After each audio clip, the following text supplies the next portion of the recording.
எல்லா ஃபேமிலியில இருக்கிற பிரச்சனை என்ன, ஒரு சூழ்நிலைய நம்ம எப்படி ஹேண்டில் பண்றோம், எப்படி கையாளுகிறோம், அதில தான் பிரச்சனை இருக்கு. எப்படி இதில வந்து முடிவெடுக்கிறதுன்னு தெரியல. யாருடைய மனதும் புண்படாம என்ன செய்ய வேண்டியிருக்கிறது, முடிவெடுக்க வேண்டி இருக்கிறது அல்லவா?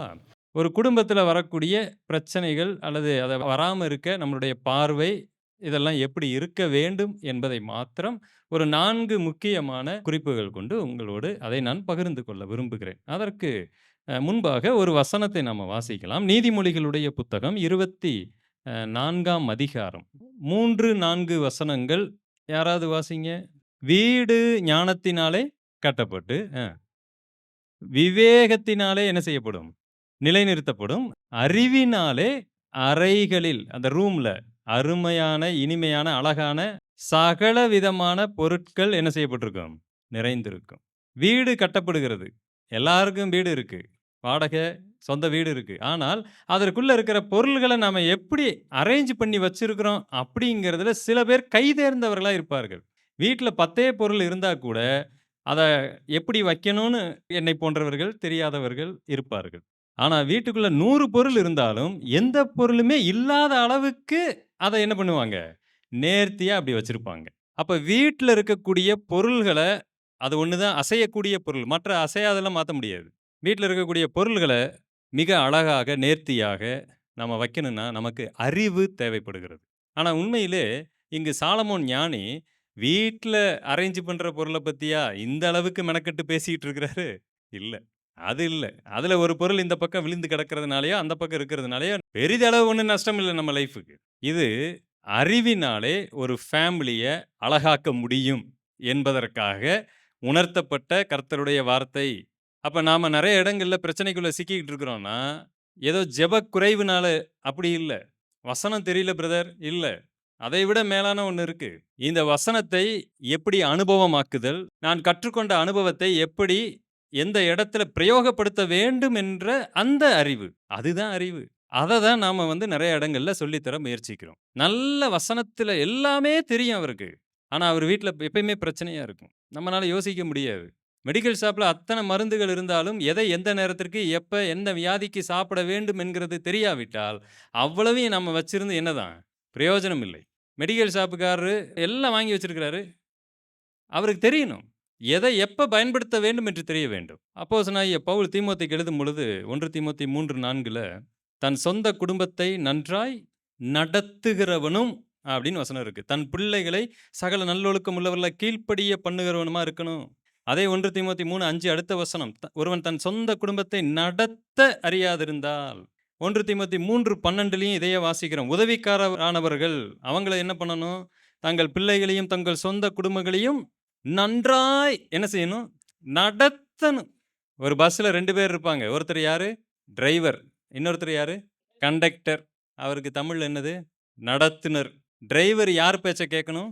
நடத்துனர் அவர் பேச்ச கேட்கணும். இங்க மொத நான் கோயம்புத்தூருக்கு வரும்பொழுது அங்க தான் ஃபர்ஸ்ட் டைம் பார்த்தேன். எங்க ஊர்ல பார்த்தீங்கன்னா, விசில் அடிப்பாங்க. இங்க வந்தா கயிற கட்டி மணி அடி அப்படி கை இது என்னடா ஈஸியா இருக்கு போல் இருக்கு. அப்படின்னு பார்த்தா எங்க வேணாலும் யார் வேணாலும் அடிச்சுக்கலாம் போல் இருக்குன்னு வாட்ச் பண்ணா யாருமே அத டச் பண்றதே இல்ல. அப்பதான் நான் யோசிச்சேன். எங்க ஊர் பக்கம் மதுரை அந்த மாரி ஏரியால இத வச்சிருந்தா எப்பயுமே நம்ம என்ன பண்ணிட்டே இருப்போம். டிங் டிங் டிங் டிங்ன்னு அப்படியே அடிச்சுட்டே போயிட்டு இருப்போம். எப்படி இருக்கும்? அங்க டிரைவர் யார் பேச்ச கேட்கிறன்னே தெரியாது. ஆனா இங்க எல்லாம் டிசிப்ளினா இருக்கு. கண்டக்டர் மட்டும் தான் நடத்துனர் மட்டும் தான் என்ன பண்ணுவாரு. அப்போ ஒரு பஸ்ஸ ஓட்டுகிறார். இன்னொருத்தர் என்ன செய்கிறார்? நடத்துகிறார். நாம நினைக்கிறோம் ஒரு பஸ் யாரால ஓடுது? டிரைவரால ஓடுதுன்னு நினைக்கிறோம். டிரைவரால மட்டுமல்ல, கூட ஒருத்தர் இருக்கிறார். நடத்துனர். அப்ப ஒரு குடும்பத்தை கணவன் மனைவிக்கு தேவன் கொடுத்துவிட்டு, ஒருவரால் குடும்பம் ஓடுகிறது, ஒருவரால் குடும்பம் என்ன செய்கிறது? நடக்கிறது. அல்லது இத 2 பேரும் செய்யணும். 2 பேரும் குடும்பத்தை என்ன செய்ய வேண்டியிருக்கிறது? ஓட்ட வேண்டியிருக்கிறது. அதே சமயத்தில என்ன செய்ய வேண்டியிருக்கிறது? நிர்வகிக்க நடத்த வேண்டியிருக்கிறது. அந்த ஓட்டுதல் அப்படிங்கிறது குடும்பத்தினுடைய வளர்ச்சி. ஏன்னா ஒரு குடும்பம் சொன்னா பிள்ளைகள் இருக்கிறாங்க, வளர்ந்து வர்றாங்க, அவங்களுக்கு எஜுகேஷன் இருக்கு, நெறைய விஷயங்கள் இருக்கு. அந்த வளர்ச்சியாக இருக்கிறது. அதே வளர்ச்சியின் சமயத்தில அந்த குடும்பத்தை என்னவும் செய்யணும்? நடத்த வேண்டும். இங்க தான் அந்த குடும்பம் வளர்ச்சி அடையாமல் போவதற்கு சரியான நடத்துதல் இல்லை. அதற்கேற்ற ஞானம் இல்லை. புரிதல் இல்லை. இது ஏன் அப்படிங்கிறத தான் நான் யோசிச்சேன். ஈவன் வசனம் சொல்லுது 1 தீமோத்தேயு 5:14ல இள வயதுள்ள விதவைகள் விவாகம் பண்ணவும், பிள்ளைகளை பெறவும் வீட்டை வீட்டை அப்ப வீட்டை நடத்துகிற வேலை முன்னாடி பார்த்தோம். ஊழியக்காரன பத்தி பேசும்பொழுது சொந்த குடும்பத்தை நன்றா என்ன செய்யணும்? நடத்தணும். உதவிக்காரர்கள பத்தி பேசும்பொழுது குடும்பத்த நடத்தணும். ஈவன் பெண்களை பற்றி பேசும்போது கூட, ஒருவேளை அங்கு விதவைகள் திருமணமாகி தங்கள் சொந்த குடும்பத்த என்ன செய்யணும்? நடத்தணும்னா, அப்ப பெண்களும் என்னதான் செய்யணும்? குடும்பத்தை நடத்த வேண்டும். மேனேஜ்மென்ட் நடத்தணும்.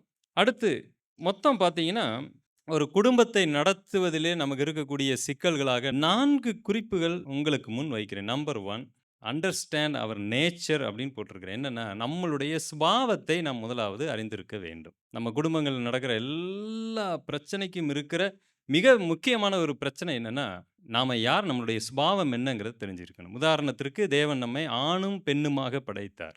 இருவரையும் ஒரே உடலில் இருந்து படைத்திருந்தாலும், அல்லது ஆதாமிலிருந்து ஏவாள் உருவாகி இருந்தாலும், இருவரும் வித்தியாசமானவர்கள். அவங்களுடைய நேச்சர் நான் பாவ நேச்சரு, பாவமல்ல அத பத்திலாம் பேசல. தேவன் படைக்கப்பட்ட போதே, ஆணுக்கு, பெண்ணுக்கு என்று ஒரு நேச்சர், ஒரு இயல்பை கொடுத்தார். சாதாரணமாகவே பெண்கள் அப்படின்னு சொல்லும் பொழுது, உதாரணத்திற்கு தமிழிலே ஒரு வார்த்தையை பயன்படுத்துகிறார்கள். உடைமை அப்படின்னா, ரொம்ப பாதுகாப்புக்காக ஏங்குகிறவர்கள். சின்ன சின்ன விஷயத்துல கூட ரொம்ப ஜாக்கிரதையா இருக்கணும்னு நினைக்கிற அந்த உணர்வு. இத தேவன் இயற்கையாகவே குடுத்துட்டாரு அப்படிங்கிறது தான் எல்லாருடைய நம்பிக்கை. ஏன் அப்படின்னு கேட்டா, இந்த உணர்வு தான் அவர்களால் குழந்தையை பாதுகாப்பாக வளர்க்க முடிகிறது. சின்ன சின்ன விஷயத்துல கூட அவங்க குழந்தைய ஒரு குறிப்பிட்ட வயது வரைக்கும் பாதுகாப்பா வளர்க்குறாங்க. அந்த வளர்க்கக்கூடிய அந்த ஒரு பக்குவம் அவங்களுக்கு வேணும்னா, இந்த இயல்பு தேவை. அவ்வளவு எளிதாக இந்த சின்ன சின்ன விஷயத்துல அவங்க விட்டு விட மாட்டாங்க. ஆனா, ஆண்கள் அப்படி அல்ல. அவங்க பெரிய விஷயத்துல ரொம்ப ஜாக்கிரதையா இருப்பார்கள். சிறிய விஷயத்த பத்தி எத குறிச்சும் கவலைப்பட மாட்டார்கள். ஒரு ஸ்ட்ராட்டஜி இப்படியா சொல்லுது. என்ன அப்படின்னு கேட்டீங்கன்னா, பெரும்பாலுமான குடும்பங்கள்ல நடக்கிற சண்டை, மாமியாருக்கும், மருமகளுக்கும் அதிகமான சண்டை இருக்கிறது. ஆனால் மாமனாருக்கும், மருமகனுக்கும் அந்த அளவுக்கு இல்லை. இருவரும் ஒண்ணா ஒரு பப்ல போய் உட்கார்ந்துகிட்டு, ட்ரிங்க்ஸ கூட சாப்பிட்டுக்கிட்டு இருக்கக்கூடிய அளவுக்கு அவர்களால் ஒன்றிப் போய்விட முடிகிறது. ஆனால் அதே பெண்களுடைய விஷயத்துல எல்லாரையும் நான் சொல்லல. பெரும்பாலானத சொல்றேன். பெரும்பாலான இடங்கள் அப்படி இல்லை. அதற்கு இது ஒரு காரணம் என்று சொல்லுகிறார்கள். நீங்க அமெரிக்கா போனாலும், ஜப்பான் போனாலும், எங்க போனாலுமே இந்த பிரச்சனை இருக்கிறது. ஏன்னா நம்மளுடைய நேச்சர் என்னன்னு நம்ம புரிஞ்சுக்காதனால. அமெரிக்காவுல இந்த கதை இருக்கு. என்ன கதை அப்படின்னா, ஒரு வாலிபன் என்ன பண்ணான், ஒரு பெண்ணை தேர்ந்தெடுத்துட்டான் திருமணம் பண்ணுவதற்கு. அந்த பெண்ண திருமணம் பண்றான். அங்கெல்லாம் அது ரொம்ப சாதாரண ஒண்ணு தானே. அந்த பெண்ணு மாரியே ஒரு 4 தோழிகள், 4 பேர அப்படி வீட்டுக்கு கூட்டிட்டு போறான். அவங்க அம்மாகிட்ட. அம்மா, இந்த 4 பேர்ல ஒரு பெண்ண நான் என்ன பண்ணிட்டேன், கல்யாணம் பண்ணிக்க தேர்ந்தெடுத்திருக்கிறேன். யாருன்னு கண்டுபிடிங்க பார்க்கலாம். அம்மா கண்டுபிடிச்சிடக் கூடாதுங்கிறதுக்காக எல்லாரோடையும் நல்லா சகஜமா பேசுறான். ஒரே மாதிரி பழகுகிறான். எப்படி இந்த அம்மானால கண்டுபிடிக்க முடியாது அப்படிங்கிறதுல தைரியமா இருக்கிறான். கடைசி அவங்க கிளம்பி போகும்போது, அவங்க அம்மா தனியா கூப்ட்டு, "அந்த பச்சை கலரு ட்ரெஸ் போட்டது தானே?" இவனுக்கு ஆச்சரியம் தாங்க முடியல. "எப்படி கண்டுபிடிச்சீங்க?" அது என்னமோ தெரியல. அவங்க உள்ள வந்ததுலருந்து அந்த பொண்ண மட்டும் எனக்கு பிடிக்கல. அமெரிக்காவுல இந்த கதை இருக்கு. அமெரிக்கா ஆனா கூட இந்த பிரச்சனை என்ன பண்ணுது? இல்ல. ஏன் அப்படின்னு கேட்டீங்கன்னா, ஒரு விஷயத்த எப்படியாவது பிடித்து வைக்க வேண்டும். அதான் உடைமை. அது பாதுகாப்புக்காக கொடுக்கப்பட்ட அந்த உணர்வு. அது பாதுகாப்புக்காக. ஒரு விலங்கு கூட தன்னுடைய குட்டிகள், அதுவும் எஸ்பெஷலி தாய் பார்த்தீங்கன்னா, அந்த சமயத்தில நீங்க போயிட்டீங்கன்னா, ஒரு 100 மடங்கு சக்தி வந்துரும் அந்த தாய்க்கு. அது பூனையா இருக்கலாம், நாயா இருக்கலாம், எதுவா வேணாலும் இருக்கலாம். அவ்வளவுதான். ஒரு பெரிய ஒரு விலங்கை கூட தொரத்துகிற அளவுக்கு, ஏன்னா அந்த குட்டி மேல இருக்கக்கூடிய அந்த ஒரு பற்று. ஆனால் அந்த பற்று என்ன ஆக வேண்டி இருக்குது, ஒரு குறிப்பிட்ட காலம் வரும்பொழுது கொஞ்சம் கொஞ்சமாக என்ன செய்யணும்? அந்த உடைமையிலிருந்து விடுதலை ஆகணும். சில இடங்கள்ல அந்த பற்று விடமாட்டேங்குது. ஆண்டவர் சொல்லுகிறார், திருமணத்திற்கு பின்பு கணவனும், மனைவியும் எப்படி இருக்கிறாங்க? பிரிந்திருக்கிறார்கள். அவங்க சேர்ந்திருக்கிறாங்க.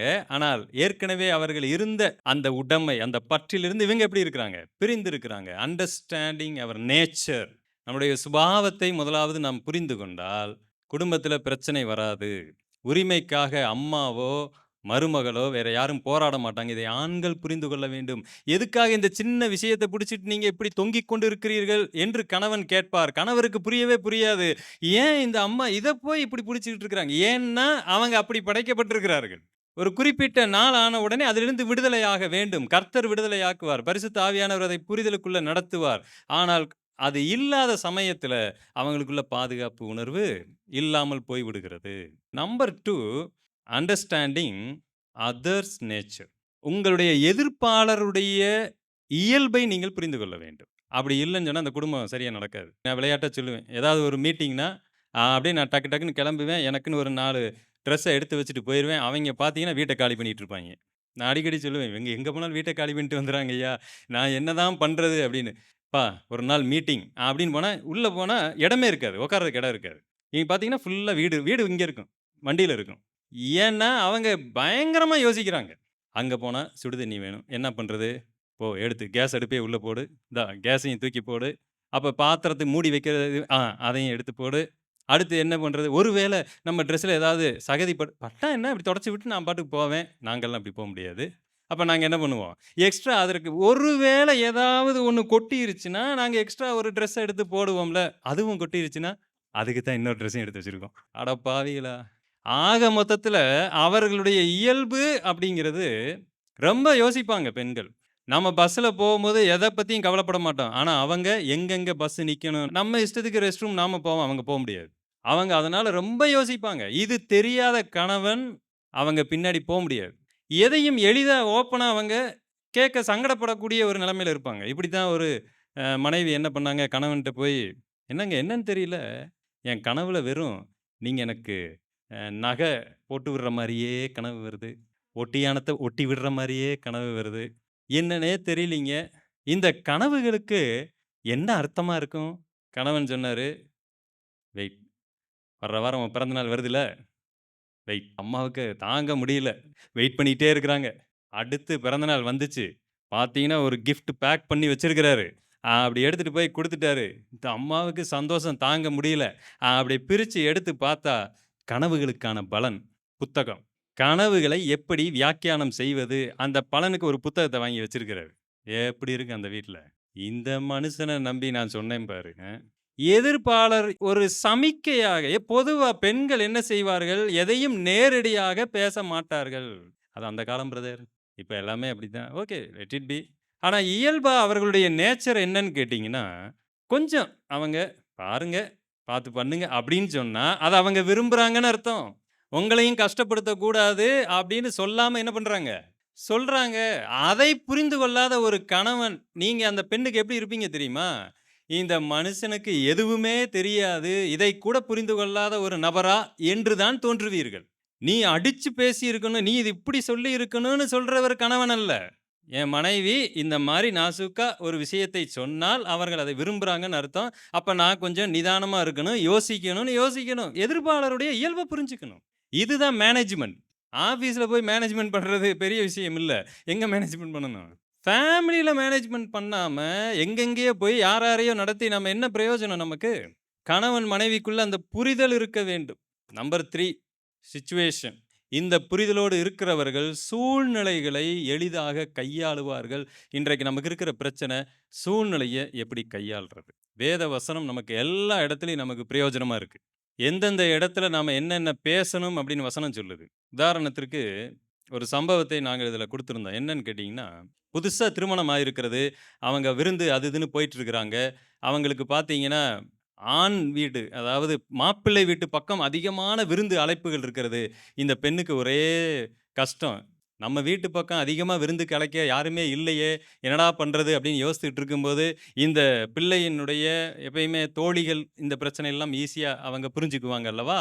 அப்ப தோழிகள் எல்லாம் ஒன்று கூடுகிறார்கள். "நீ ஒண்ணும் கவலைப்படாத. நாங்க விருந்து வைக்கிறோம்." ஒரு ஞாயிற்றுக்கிழமையை தேர்வு செய்தார்கள். சாயங்காலம் 6 மணிக்கு வந்துருங்க. நல்ல விருந்து உங்களுக்காக புதுமண தம்பதிகளுக்கு அப்படின்னு இந்த பெண்ணினுடைய தோழிகள் அங்கு விருந்தை ஏற்பாடு செய்து விட்டார்கள். 1 வாரத்திற்கு முன்பதாக எல்லாம் அறிவிக்கப்பட்டு விட்டது. கரெக்ட்டா அன்னைக்கு ஞாயிற்றுக்கிழமை 5 மணிக்கு புதுமண தம்பதிகள் அப்படி பைக்ல ஏறி கிளம்பும்பொழுது, இவருக்கு ஃபோன் வருது. கணவன் எடுத்து யாருன்னு கேட்டா, அந்த கணவனுடைய அக்கா கூப்பிடுறாங்க.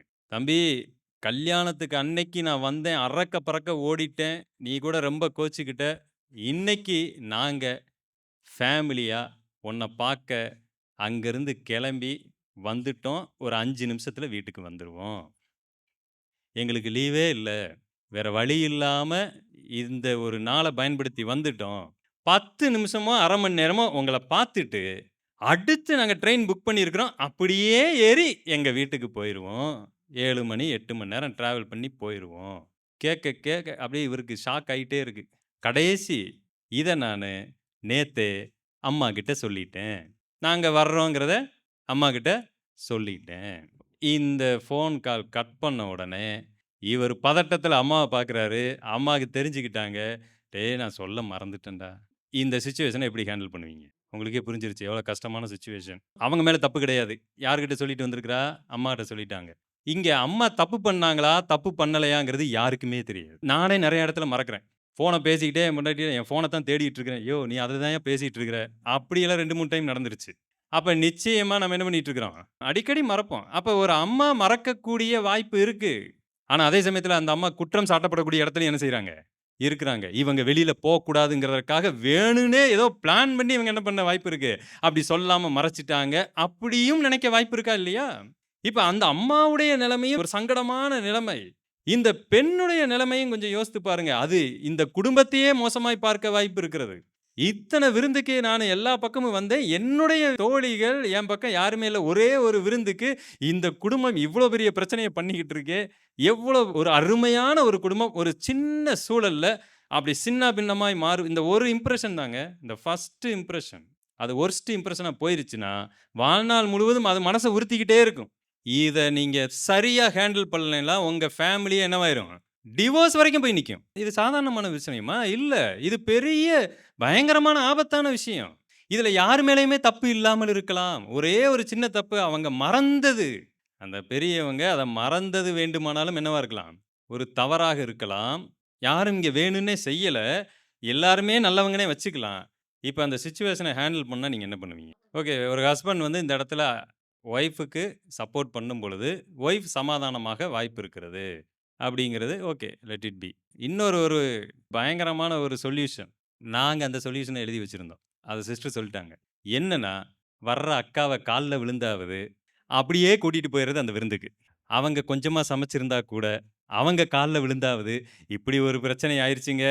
கொஞ்சம் கொஞ்சம் ஏதாவது இருந்தா போட்டுக்கங்க. நாங்க சாப்பிட்டுட்டு எப்படியோ போய் சேர்ந்துருவோம்னு" எந்த ஈகோ இல்லாம இந்த பிரச்சனைய என்ன பண்ண முடியும்? முடிச்சு வைக்க முடியும். இந்த சூழ்நிலைய தடுக்க நம்ம முயற்சி செய்வோம். அந்த பொண்ணுகிட்டயே சொல்லி, "நீ என்னம்மா சொல்ற? ஆனா இதுல நிச்சயமா யாராவது ஒருவர் பாதிக்கப்பட வாய்ப்பு இருக்கு.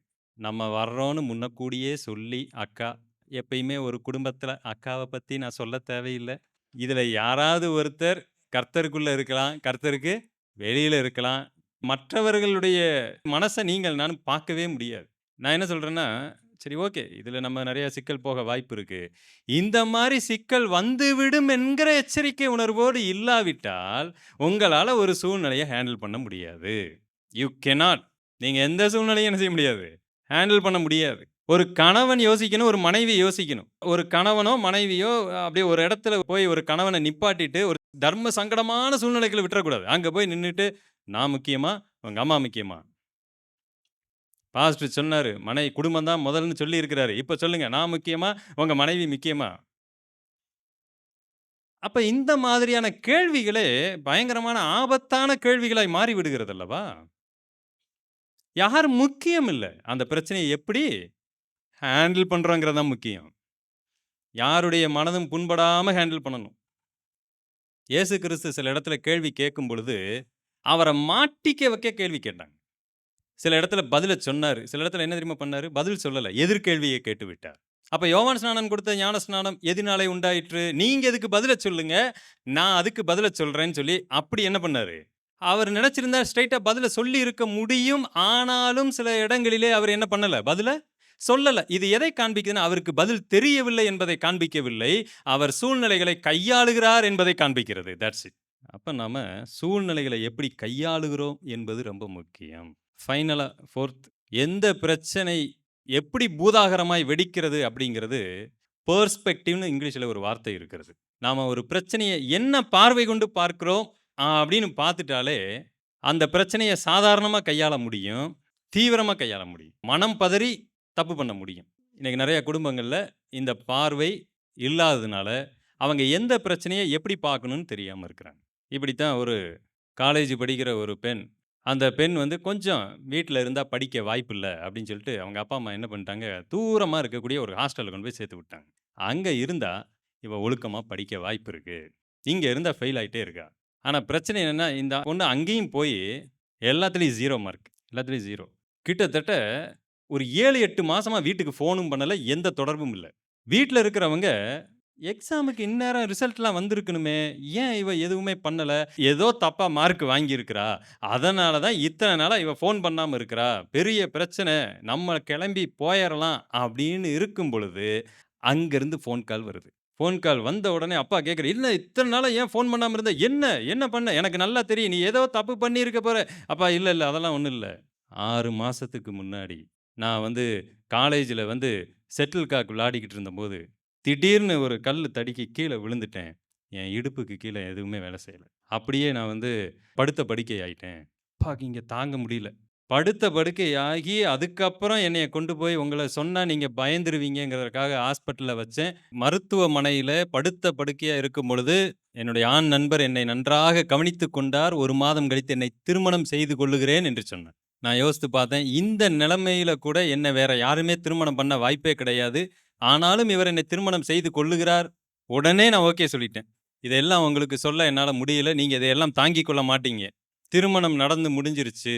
இந்த திருமணம் நடந்து முடிஞ்சதுக்கு அப்புறம், என்னுடைய கணவர் வேலைக்கு போற இடத்துல அவருக்கு ஆக்சிடென்ட் ஆயி, அவருக்கு ஒரு கையும், ஒரு கால் நடக்க முடியாத அளவுக்கு ஒரு ஆபத்தான சூழ்நிலையில இருந்தாரு.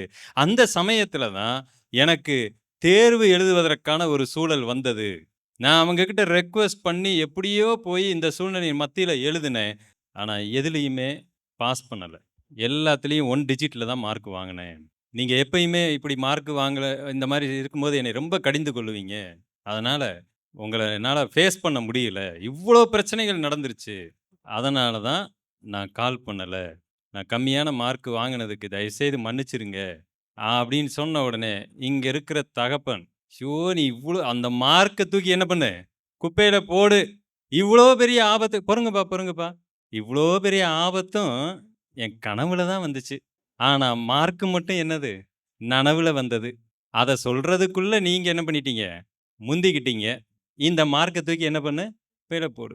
ஒரே மார்க்கு, சிச்சுவேஷன் டிஃபரண்ட். ஒரு சிச்சுவேஷன்ல மார்க்கு தேவையில்ல. தூக்கி குப்பையில போடு. ஒரு சிச்சுவேஷன்ல அந்த மார்க் என்னது? ரொம்ப முக்கியம். ஒரு பார்க்கிற ஒரு பார்வை. அந்த கதையவே ஞாபகத்துல வச்சுட்டு இருக்காதீங்க. அதுலருந்து வெளியில வந்துருங்க. பெர்ஸ்பெக்டிவ். ஒரு பார்வை இருக்கு பார்த்தீங்களா? ரொம்ப முக்கியம். ஒரு பிள்ளை திடீர்னு அப்பா, அம்மா சொல்லு கேட்காம ஓடியாச்சு. காணா போயாச்சு. ஆனா அந்த பிள்ளை நம்ம சொல்லு கேட்காம காணா போய்ட்டானே அப்படிங்கிற கோவத்தை விட 2 நாளைக்கு அப்புறம் கிடைச்சிட்டான்னு வைங்க, அந்த பார்வை வேறு மாரி இருக்கும். எங்க வீட்லயும் கேரிஸ் ஒரு நாள் காணாம போயிட்டா. நான் பலமுறை என் செய்தியிலலாம் சொல்லியிருக்கிறேன். அவ பாட்டுக்கு குளிச்சுட்டு போய் சோஃபா கடியில படுத்துட்டா. அந்த ரூம் இருட்டா இருந்தனால அவ உள்ள இருக்கிறா எங்களுக்கு தெரியல. நாங்க பாட்டுக்கு எங்கேயோ விளையாண்டுட்டு இருக்கிறான்னு போயிட்டோம். கடைசியில தேடி பார்த்தா ஆளையே காணோம்.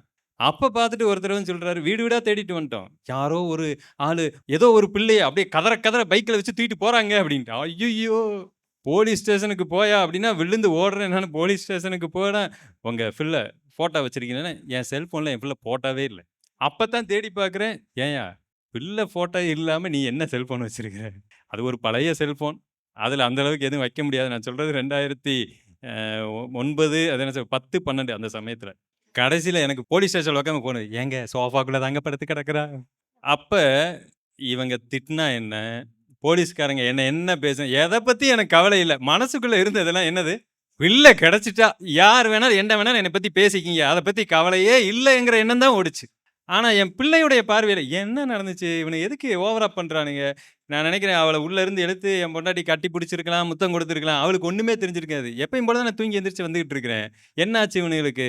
இல்ல பார்க்கிற பார்வை ஏதோ ஒண்ணு மாறி இருக்கு. இது எதுவுமே தெரியாம அங்க இருக்க முடியும். ஒரு சூழ்நிலைய நீங்க எப்படி பார்க்கிறீங்கங்கிறது முக்கியம். நாம நம்மகிட்ட இருக்கிற நல்ல விஷயங்கள நாம பல விஷயங்கள் பார்க்காம, இல்லாதவைகளையும், பொல்லாதவைகளையும் நம்மகிட்ட இல்ல, அவங்க கிட்ட இருக்கு, அப்படி இருக்கு, இப்படி இருக்குன்னு ஏங்கி, கடைசியில பார்த்தா, குடும்பத்தில குழப்பத்தை உண்டு பண்ணிக் கொண்டிருக்கிறோம். சில வேளைகளிலே நமக்கு கனவுகள் வரும். சில கனவுகள்ல பார்த்தீங்கன்னா, பணம் கிடைக்கிற மாரி கனவு வரும். காலையில எந்திரிச்சு பார்த்தா ஒண்ணுமே இருக்காது. ச்சே! என்னடா ஒரு கார்ல அங்க போனேன், இங்க வந்தேன் எவ்வளவோ ஒண்ணுமே இல்ல. சில சமயங்கள்ல பார்த்தீங்கன்னா, ட்ரெயின்ல அடிபடுற மாரி, எங்கேயோ தண்ணிக்குள்ள முங்குற மாரி, ஏதோ ஒரு காலையில எந்திரிச்சு பார்த்தா, "அப்பா எல்லாம் கனவா?" ஒண்ணுமே இல்ல. ஒரு பெரிய ஆபத்து, அதிலிருந்து நான் தப்பித்திருக்கிறேன். அல்லது எனக்கு ஒரு அற்புதமான வேலை கிடைத்திருக்கிறது. இப்ப கிடைச்சிருக்கிற வேலையே எனக்கு அருமையானது. இதெல்லாம் இல்ல, என் லைஃபே இல்ல. எனக்கு ஒரு வாடகை வீடு இருக்கிறது. இப்படி எல்லா விஷயத்தையும் நம்ம சந்தோஷப்பட முடியும். என்னுடைய பெர்ஸ்பெக்டிவ், என்னுடைய பார்வை தான் அங்க முக்கியம். எந்த இடத்திலிருந்து நான் பார்க்கிறேன் என்பது தான் முக்கியம். அப்படி இல்லாவிட்டால், நல்ல விஷயத்த கூட நாம, அது எனக்கு முக்கியம் இல்ல அப்படின்னு பார்த்து, சாபமாய் பார்த்து, நமக்கு நாமே நமக்கு கிடைத்த நல்ல கணவனை, நல்ல மனைவியை, நல்ல பிள்ளைகளை அனுபவிக்கத் தெரியாமல், ரசிக்கத் தெரியாமல், நாம குய்யோ, முறையோன்னு சண்டைய போட்டு இழந்து போய் கிடப்போம். ஒரு சில சமயங்கள்ல அவங்க இல்லை, அவங்க ஒருவேளை காணாம போயிட்டாங்க. இந்த மாரி வரும்பொழுது, நம்ம மனது பதறி அடிக்கிறது. மீண்டும் கிடைக்கும் பொழுது தான் அவர்களுடைய அருமை நமக்கு தெரிகிறது. அப்ப அதுவரைக்கும் ஏன் தெரியலன்னு நான் கேட்கிறேன். இப்படி எல்லா விஷயத்தையுமே ஒவ்வொரு முறையும் ஏதோ ஒரு சூழ்நிலை காமிச்சு குடுத்துக்கிட்டே இருந்தா தான் நமக்கு புத்தி வருமா? இல்ல. நான் இருக்கும்போதே அதை புரிந்து கொள்ள வேண்டும். ஸோ ஒரு வீடு ஞானத்தினாலே கட்டப்படுகிறது. ஆனால் உள்ள இருக்கிற பொருள்கள் அறிவினாலே என்ன செய்யப்படுகிறது? அலங்கரிக்கப்படுகிறது. அது வெறும் வீட்டை குறித்து சொல்லப்பட்டதல்ல. Management, family management. ஒவ்வொரு ஃபேமிலியையும் உங்களுடைய ஞானத்தால நீங்க என்ன செய்ய வேண்டியிருக்கிறது? நடத்த வேண்டியிருக்கிறது. அப்ப இதுல தேவன் எங்கே இருக்கிறார்? தேவன் வசனத்தை தருகிறார். அதை நம்ம செயல்முறைப்படுத்துவதற்கான வல்லமையை தருகிறார். இதுக்கு மேல வேற என்ன செய்ய வேண்டும்? You have to work hard. நீங்க கடினமாய் உழைக்க வேண்டும். ஜாக்கிரதையாய் இருக்க வேண்டும். நேரத்தை பயன்படுத்த வேண்டும். ஸோ கர்த்தர் நல்லவர்.